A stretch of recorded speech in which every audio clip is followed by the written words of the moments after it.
Las 10 de la mañana y 6 minutos. Un gusto recibir desde Montevideo por primera vez en este 2025 al tacuaremboense Jorge Mahfoud, profesor universitario en Estados Unidos, escritor, analista internacional que ha conversado ya en varias oportunidades con Radio Centenario. Esta es la primera de este año que recién ha comenzado. ¿Qué tal, Jorge? Un gusto recibirte. Buen día.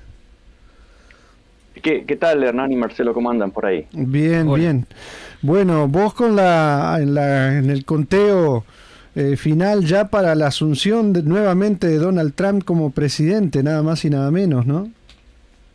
Sí, que es mucho menos traumática que en el 2016-17, porque según he estado hablando con gente que en esa época me acuerdo que estaba choqueada, incrédula, pero la gente se acostumbra, y incluso con esta segunda presidencia que por lejos, ya hemos dicho desde el año pasado, incluso antes que ganara, va a ser mucho más radical, por muchas razones. Primero, porque no tiene perspectiva de ser reelecto, claro, Donald Trump. Segundo, porque, o tercero, no importa el orden, pero el otro factor es que la gente está acostumbrada al absurdo, a propuestas que 5 años atrás, 10 años atrás serían impensables, como las que acaba de proponer de tomar, recuperar Panamá como si fuera suya, Groenlandia y Canadá. Es decir, hay un acostumbramiento, y eso es parte de una estrategia. Siempre recordemos que cuando aparecen algunos de estos, entre comillas, líderes tirando lo que hay en Uruguay dicen bolazos, tengan cuidado, porque es una preparación psicológica. Después de algunos años la gente se va a acostumbrar, y muchos lo van a resistir, pero va a estar en la mesa. Claro. Lo importante es ponerlas, dirigir. Un periodista, un estudioso del periodismo en los años 60 dijo: los medios, en este caso político-mediático, no pueden decir exactamente qué es lo que la gente debe pensar desde el principio, pero sí fácilmente puede decir sobre qué debe pensar. Y ahí está la estrategia, es decir, tirar los temas, dirigir la agenda mediática, el discurso, la discusión pública.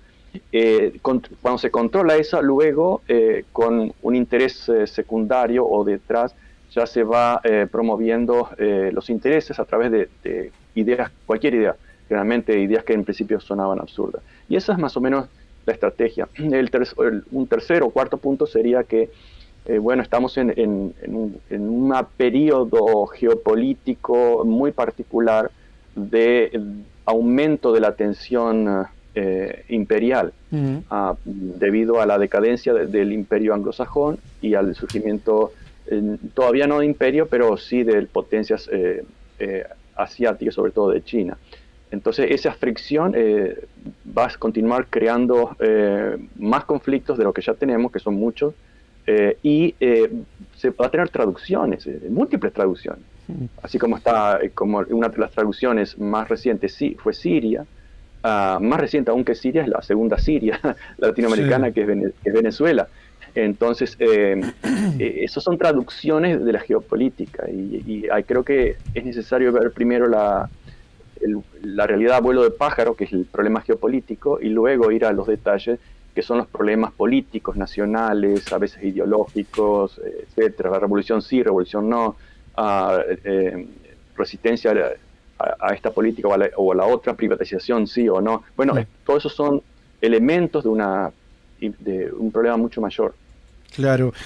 Para empezar, después vamos a hablar algo de lo interno también de Estados Unidos, de su economía, de lo que se pueda esperar de este nuevo periodo con Trump, pero de estos temas regionales, internacionales, que mencionaste Venezuela, ¿qué se puede esperar de la actitud de Trump hacia Venezuela? Toda su política tiene una fuerte impronta, ¿no? Se dice del pragmatismo, ¿no? Donde pesa menos las posturas ideológicas o de geopolítica, sino lo que conviene a la economía, por ejemplo, de acuerdo a lo que entiende Trump. Y en este caso tenemos petroleras estadounidenses que están recibiendo ingresos, están con relacionamiento comercial con Venezuela, y eso preocupa porque si se retirara Estados Unidos de esa relación, aparecen con más fuerza China o Rusia, ¿Qué se puede esperar de Trump sobre Venezuela, más allá de los discursos, no?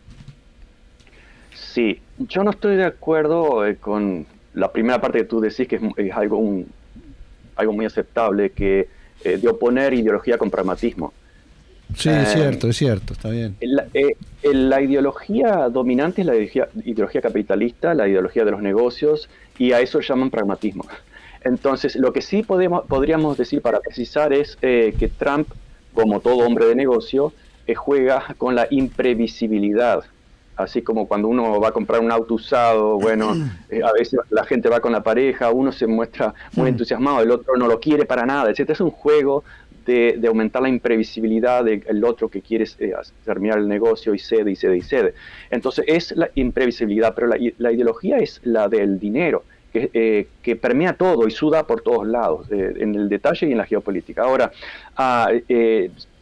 por esa misma imprevisibilidad no podemos decir hoy en día, en este momento, si Trump en algún momento no va a negociar con Maduro o no. Eso es imprevisible.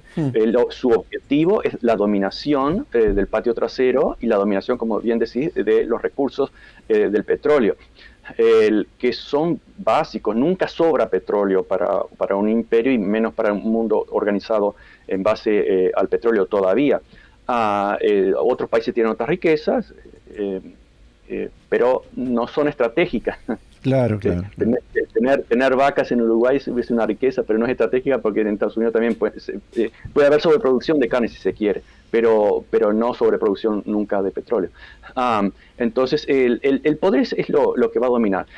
Ahora, Venezuela ya es una larga historia que continúa y se repite de una forma increíblemente incluso ingenua. Cómo se repiten los mismos recursos. Era Guaidó, luego Corina Machado, y así seguimos y repetimos siempre. Vamos a tomar, es decir, se apela a la desmemoria de la gente.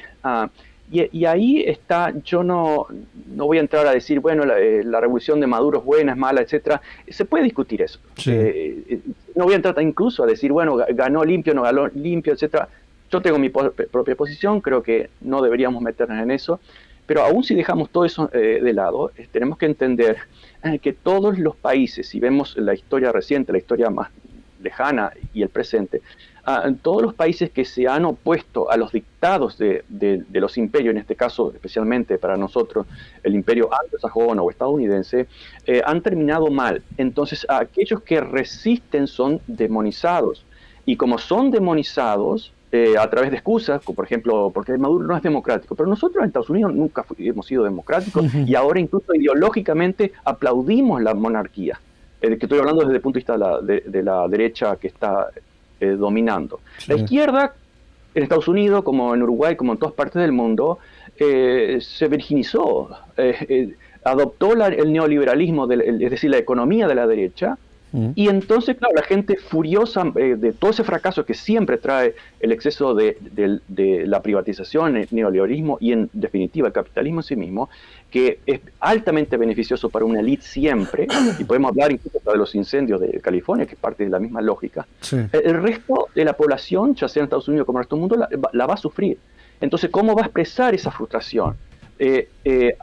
Contra aquellos que nos están proponiendo planes firmes, o por lo menos al menos retóricas firmes. La izquierda es un angelito. Siempre ha querido ser la letra buena para ser elegida, en Uruguay en muchas partes, y en Uruguay es bastante más decente, pero aún así siempre ha adoptado no solamente las políticas neoliberales, no tan radicales como en otros países, pero además una retórica en la cual sí, vamos a respetarte, lo privado, etcétera. Nadie está proponiendo eliminar lo privado. El problema fundamental es decir, señores, claramente, primero, el problema es aquí fundamental no es de que no tengamos progreso tecnológico. El progreso tecnológico no tiene nada que ver con el capitalismo, como la retórica lo ha secuestrado. El capitalismo es un sistema de extracción de valor de aquellas áreas de la economía que lo producen. Simplemente eso. Ahora, hay que decirlo claramente, el capitalismo es el problema. Ahora, ¿lo vamos a cambiar en esta generación? No, va a demorar generaciones, no está en nuestras manos. Sí, en nuestras manos está menguar las consecuencias. Pero podemos decir claramente, el problema es el capitalismo, no vamos menos en Uruguay, pero ni siquiera en Estados Unidos, vamos a terminarlo porque nuestro diagnóstico sea el capitalismo es el problema. Ahora, se puede menguar, se puede tener algunas cosas muy claras. Por ejemplo, en Estados Unidos, en otras partes de América Latina, hay cosas que no pueden ser privatizadas, como son aquellos derechos básicos y fundamentales.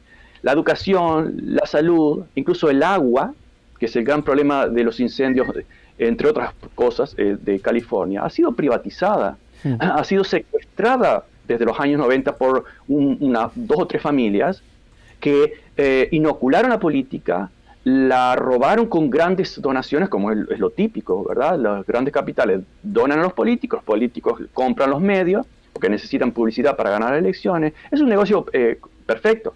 Entonces, sin ser radicales, si vamos a destruir el capitalismo, no podemos destruir el capitalismo, aunque consideramos que esa es la raíz del problema. Es decir, la mercantilización de todo, incluso de las necesidades más básicas, incluso de la existencia mismo, del individuo mismo.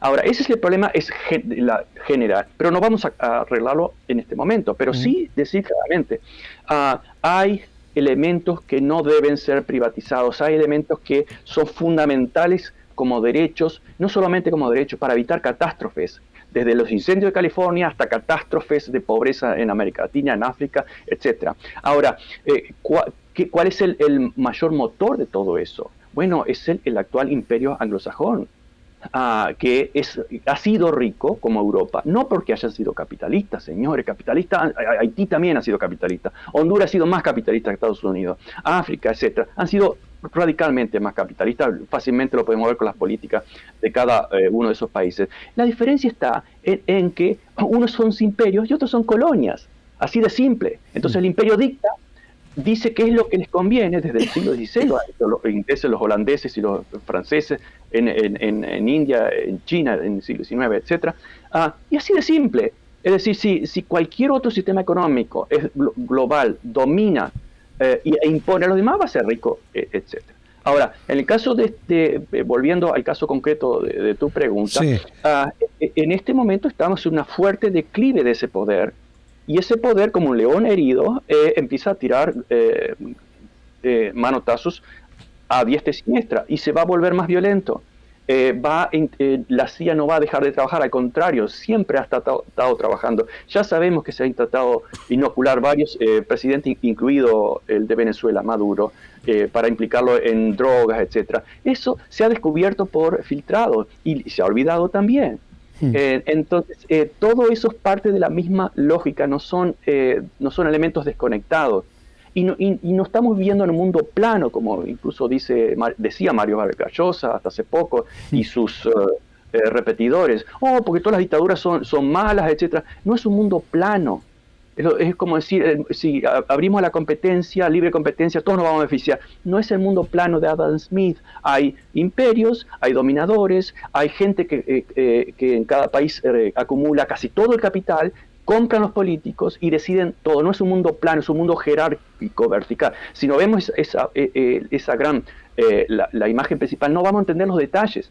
Ni Venezuela, ni los incendios en California, ni todas las guerras del anillo de fuego que se están dando en Ucrania, en Palestina, probablemente en Irán y en Taiwán más adelante. Bien, Jorge, te vamos a tirar varios puntos de estos anuncios que vos decías no son tirados al aire, improvisados, sino tienen un fin también de cómo se va trabajando sobre la opinión pública, tanto estadounidense como internacional, de estos temas que ha planteado Trump, que ha generado polémicas.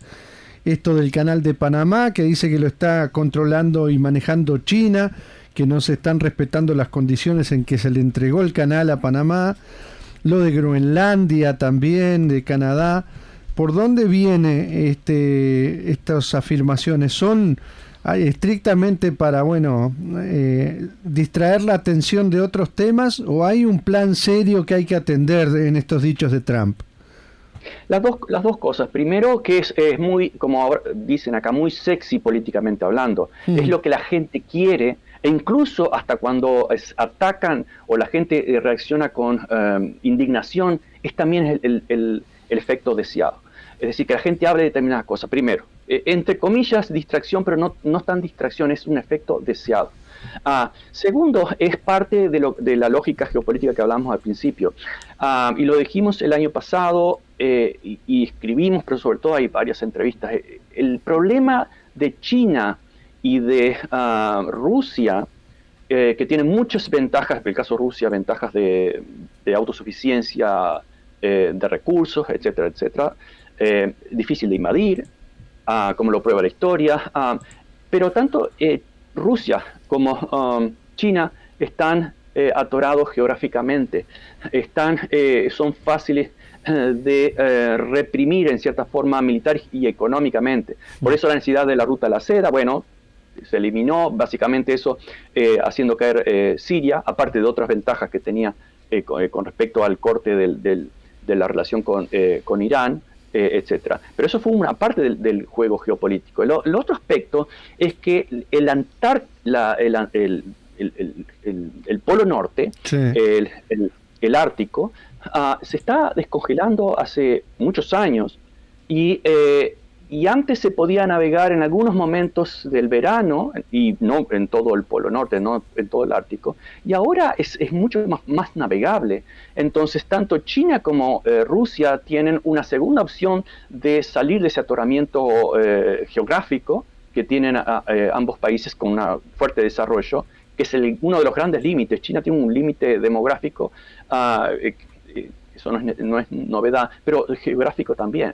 Entonces, la necesidad de dominar Groenlandia y Canadá es justamente dominar el Ártico, que es una de las salidas, así como se busca arrinconar a China y se atacó a Rusia. Desde los años 90 se ha atacado a Rusia, a pesar de que Boris Yeltsin era el monigote de Bush y de Clinton.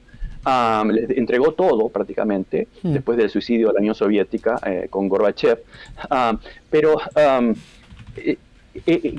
como bien lo explicaron algunos economistas, Polonia recibió ayuda de Occidente para salir de una determinada situación económica, pero Rusia no, porque Rusia siempre fue el objetivo y fue se buscó que no se independizara, ni creciera, ni se desarrollara desde los años 90, y de ahí viene todo el problema con Ucrania. Lo mismo China, pero tienen ciertos límites, y repito, entonces dominar el Ártico es fundamental para el imperio decadente europeo norteamericano, de no dejar que sigan creciendo la competencia. Ahora, el Canal de Panamá, China lo usa según la misma ideología y las reglas del capitalismo, que indican, bueno, el libre comercio. Recordemos que el libre comercio no lo inventó el capitalismo, lo destruyó. Pero la retórica sí la imitó especialmente el capitalismo británico. El libre comercio, porque nosotros estábamos desarrollados, le imponemos libre comercio al resto. China lo está usando de esa forma. Y el Canal de Panamá fue robado por Estados Unidos. La mitad lo hizo Francia. Recordemos muy brevemente, Panamá fue arrancada de Colombia, porque Colombia no quería ese acuerdo, porque era un regalo de soberanía y por nada de dinero. Y Theodore Roosevelt simplemente dijo, estos negros no nos van a se van a poner en el camino. Inventó una revolución en Panamá, arrancó Panamá de Colombia y continuó con el canal. El canal tampoco lo hicieron estadounidenses. Cientos de panameños dejaron sangre y vida ahí. Entonces el canal nunca fue de Panamá, de Estados Unidos, de la misma forma que todos los edificios que están en Manhattan, y en Chicago y en Los Ángeles no son de China porque hayan sido desarrollados por capitales chinos. Seguramente que eso no lo considerarían como el mismo argumento. Y Canadá, bueno, ¿por qué Canadá sí puede ser un nuevo estado como propone Trump? Porque son blancos, porque son anglosajones. Cuando se crea Estados Unidos con las 13 colonias, la colonia 14 era un objetivo que debía ser Canadá.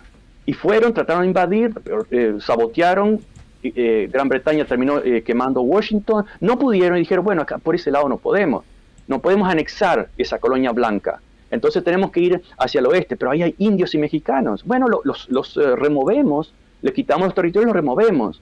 Y no tomaron México por una razón racial.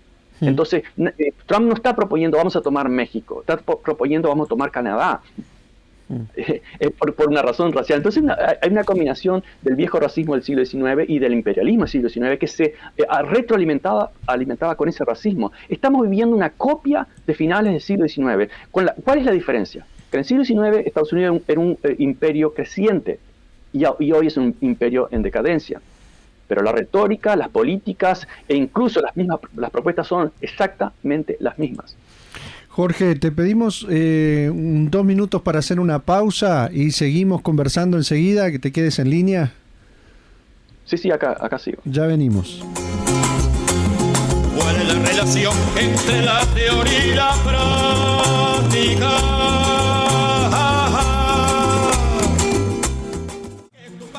El primer año de escuela ya te ha vuelto intelectual.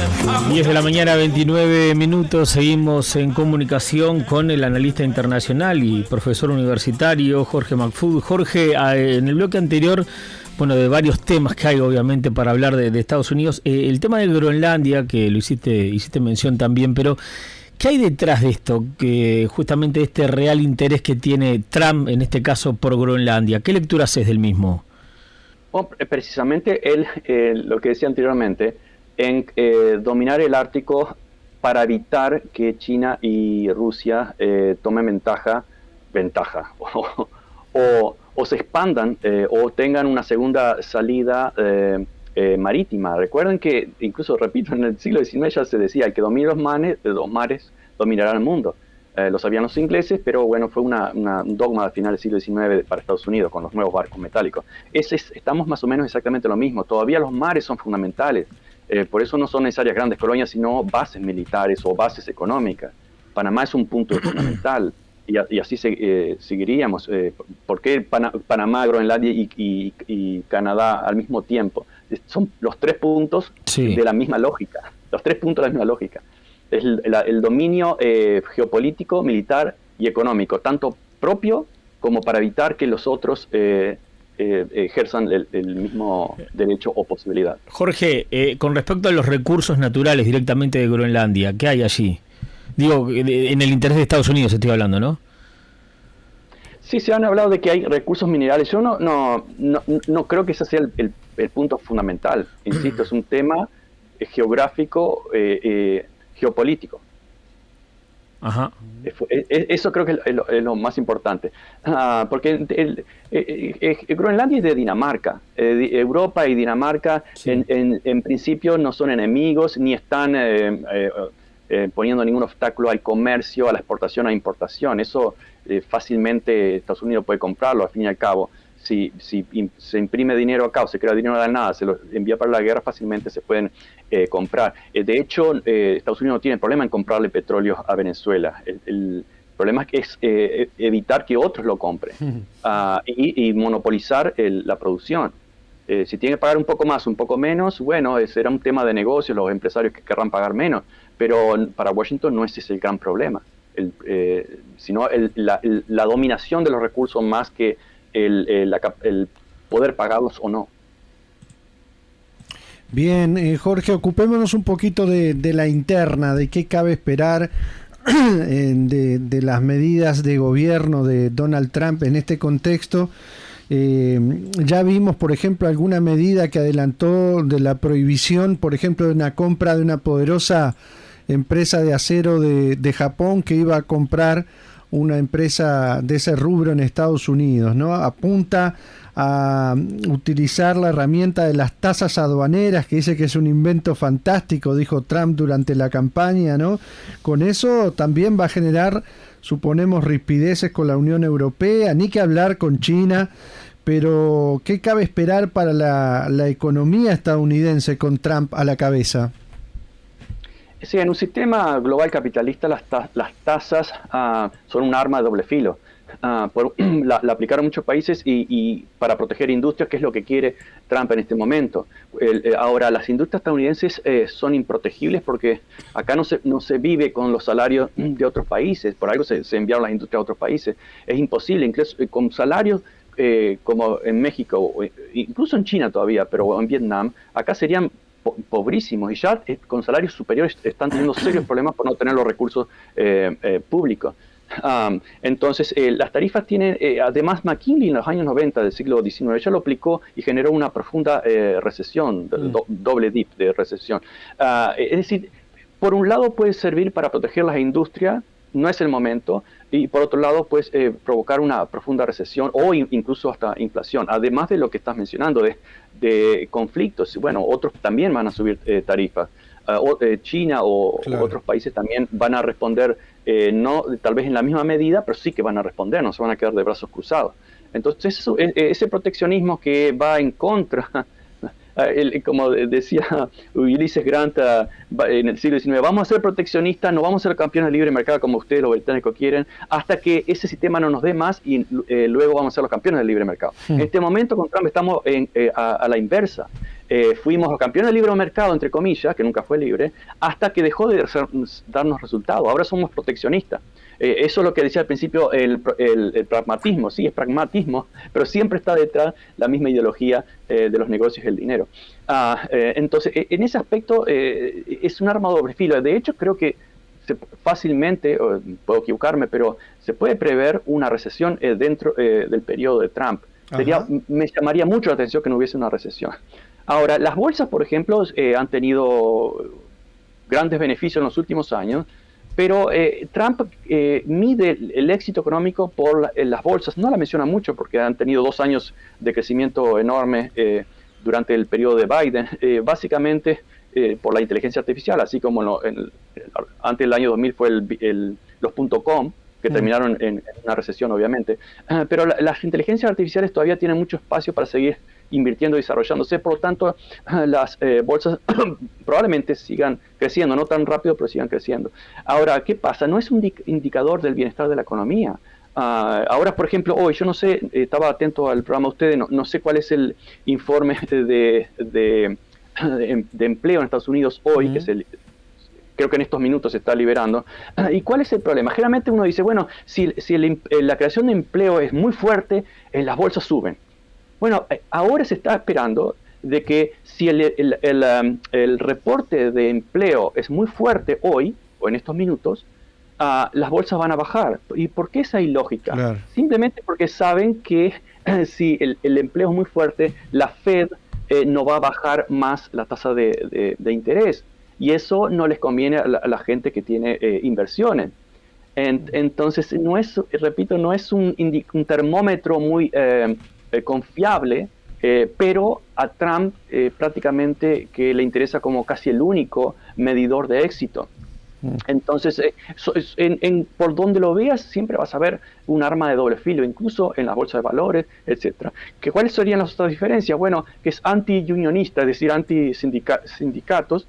Los sindicatos en los últimos años han empezado a crecer mucho más por conciencia de la población que por éxitos concretos. Pues, sin embargo, hubo ciertos éxitos concretos, por ejemplo, nuevos sindicatos hasta en Amazon y en otros lugares, huelgas que han demostrado, por ejemplo, las huelgas del puerto, de los ferroviarios, etcétera, que han demostrado que cuando la gente se une, el dinero aparece automáticamente. Eso se ha quedado demostrado el año pasado.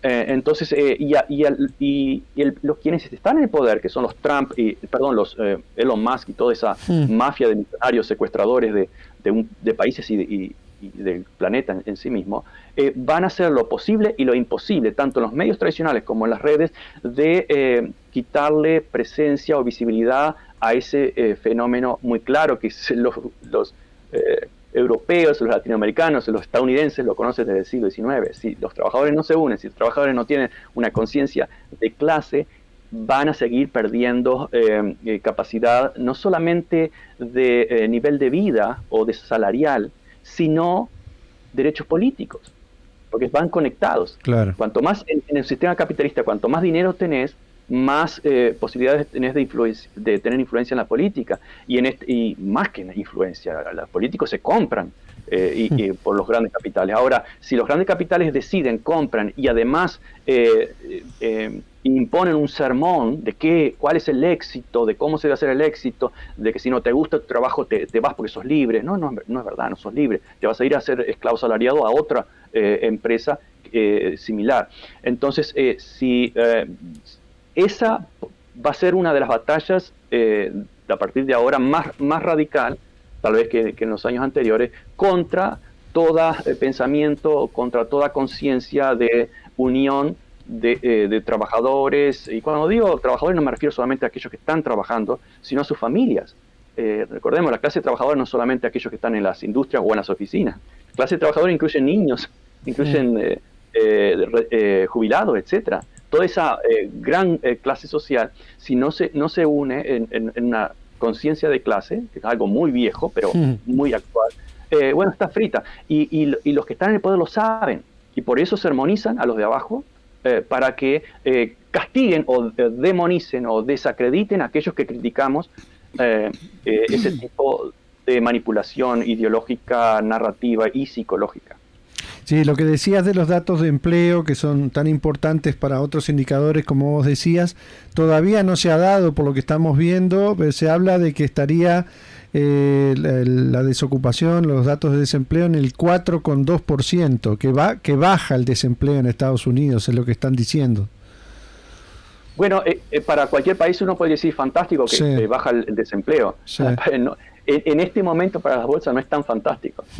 Claro que las bolsas son animales psicológicos, ¿no? Si tú miras todas las predicciones de los expertos, incluso la inteligencia artificial, las miras hoy, dentro de la semana que viene fallaron todas. Yo lo sigo en detalles a esos temas.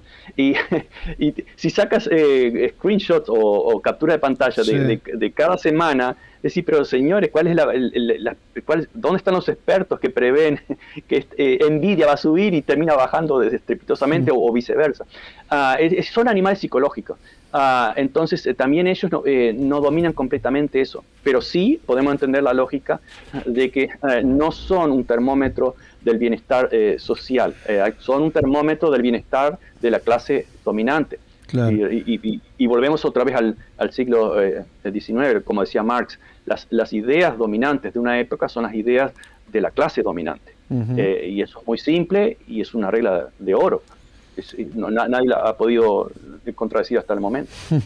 Bueno, nos queda como un apunte nomás para redondear de repente a lo internacional y profundizar un poquito en torno a qué cabe esperar de Trump respecto a Ucrania. La guerra, los demócratas se han apurado a votar en esta recta final más recursos para Ucrania, se pusieron la camiseta en esa situación que se enfrentan con Rusia. ¿Qué se puede esperar de Trump, que ha mostrado otra línea respecto al relacionamiento con Rusia en épocas anteriores, ¿no? Sí, se pueden esperar algunas variaciones de maquillaje. Como ustedes saben, los demócratas son los imperialistas natos y en gran medida perdieron las elecciones por muchas cosas, por sus políticas neoliberales, pero también por esa negación del genocidio en Gaza, etcétera. En cuanto a Ucrania, podríamos esperar cierto cambio por un tema de ego. Trump tiene un ego inflamado, como ustedes saben, y va a querer decir, terminé con esta guerra. Pero cada vez que se termina con una guerra, como pasó en Afganistán, que lo dijimos, ya esperen otra guerra. Acá ya estaba, mucho antes de la guerra de Ucrania, ya estaba previsto eso. Se presionó y se explotó la guerra. Entonces, si termina la guerra de Ucrania, supongamos que termina la guerra de Ucrania, que obviamente va a ser una gran derrota para Occidente, todo ese dinero, toda esa energía y toda esa retórica va a ser concentrada en otro lugar. ¿Dónde? ¿En Irán? Bueno, probablemente en Irán o en algún otro lugar que ya tienen en la mesa. Entonces, podemos esperar cambios de maquillaje, de escenario, visuales, pero no de estrategia. Va a continuar siendo exactamente lo mismo, es decir, controlar y evitar que los demás saquen la cabeza de la pobreza, porque si no, nosotros no somos exitosos. Esa ha sido siempre, desde hace 300 años, la misma lógica, la misma ideología, y continúa, por lo menos en la mente de gente como Elon Musk, Donald Trump y muchos otros. Ahora, si la realidad se van a dar contra la realidad dentro de 10, 20 años, es muy probable, pero en su intención no podemos pensar en otra cosa. Ahora que, para terminar, ahora que lo mencionabas, que no te preguntamos, ¿qué papel puede jugar Elon Musk en ese gobierno que le inventó un cargo, ¿no? Trump, sobre algo así como de eficiencia del Estado, una Sí. repartición nueva ahí de un Estado que me parece que Trump lo quiere achicar lo más posible. ¿Qué papel puede jugar Musk en ese gobierno? En la película El padre de la novia, el hijo de la novia, ¿recuerdan de Darín 2001? Darín, que está desesperado por negocios, le dice al padre, porque vos siempre luchaste por un mundo más eficiente, y el padre dice, ¿cuándo? Yo nunca luché por un mundo más eficiente. El concepto de eficiencia es una vaca sagrada que la gente con muy pocas ideas lo repite y lo repite y lo repite. ¿Eficiencia para qué? Para irnos al abismo más rápido, claro, esa es la eficiencia. No estoy en contra de la eficiencia cuando las cosas van bien, pero en este momento estamos en un punto catastrófico. Y el título que le han dado es significativo, es paradójico. Los representantes como Elon Musk son los símbolos de todo lo que va mal en este mundo, de toda la miseria, y políticamente se compró el gobierno de Estados Unidos con dinero. Elon Musk es un agente de la CIA, ha recibido, como todas las grandes compañías de Silicon Valley, ha recibido millones de dólares de la CIA, pero el dinero no es tan importante, para comenzar, que sí es importante, pero generalmente no es tan importante, sino toda la red estratégica de los satélites, de conocer. Elon Musk conoce y lee documentos clasificados porque tiene top clearance. Es decir, ya no es de ahora, Elon Musk hace rato que está en el gobierno, en lo que los frustrados acá dicen con razón, hablan del deep state, o antes llamamos el gobierno paralelo. Ya ha estado ahí hace mucho tiempo, se lo ha comprado y ha sido una relación de conveniencia. Elon Musk manipula y maneja la propaganda, desestabiliza, como ha sido una vieja estrategia, pero ahora a través de las redes sociales y otros elementos puede estabilizar Europa, quiere desestabilizar en muchos gobiernos, quiere intervenir en América Latina, lo ha dicho explícitamente. Es decir, la CIA, el Deep State, Washington, los grandes empresarios lo necesitan, y él necesita a su vez a toda esa mafia legal que no rinde cuentas a nadie, ni siquiera a los senadores de Estados Unidos. Entonces, eso es lo que se puede esperar. Ahora, algo diferente, si vamos a lo personal, bueno, también podemos esperar que dos egos inflamados se choquen en algún momento, Trump y Musk. Pero eso es algo personal. Tal vez se peleen en algún momento, no lo sabemos, es probable en algunos años. Pero la lógica interna, que es la que dicta el factor económico, infraestructural, etcétera, eso va a continuar. Distintos nombres, distintas actitudes, distintas retóricas, distintas telenovelas, pero va a continuar en su lógica interna. Muy bien, bueno, hemos repasado varios de los temas que nos preocupaban. Jorge, te agradecemos mucho este rato para la 36. Te mandamos un abrazo y bueno, como le estamos diciendo a distintos contactos en el mundo, con la idea de seguir, por supuesto, conversando a lo largo de este año. Gracias, siempre es un gusto cuando el tiempo lo permite, pero siempre es un gusto. Hernán, Marcelo y Ángeles. Un abrazo. Además, para mí siempre es un placer visitarlos cuando... Sí, claro. Para nosotros ahí, también. Ese lugar tan místico. Y ya que estás ahí, te preguntamos, porque estaba la operadora buscando, quería ponerte música de algo que te lleve a Tacuarembó. Decinos qué te gusta para una próxima. Bueno, ayer estaba conversando con Larbanua y Carrero, que ellos eran conocidos incluso de mis alumnos de mis padres. Mirá, en Tacuarembó, y le decía que acá escuchábamos cuando canta el gallo azul. Claro. Claro. Una referencia, un clásico. Sí. A Tacuarembó. Y Tacuarembó, muy prolífica en artistas. Sí, es cierto, sí. Es así. Un abrazo grande y muchas gracias. Chao, que pasen bien. Chao. De tu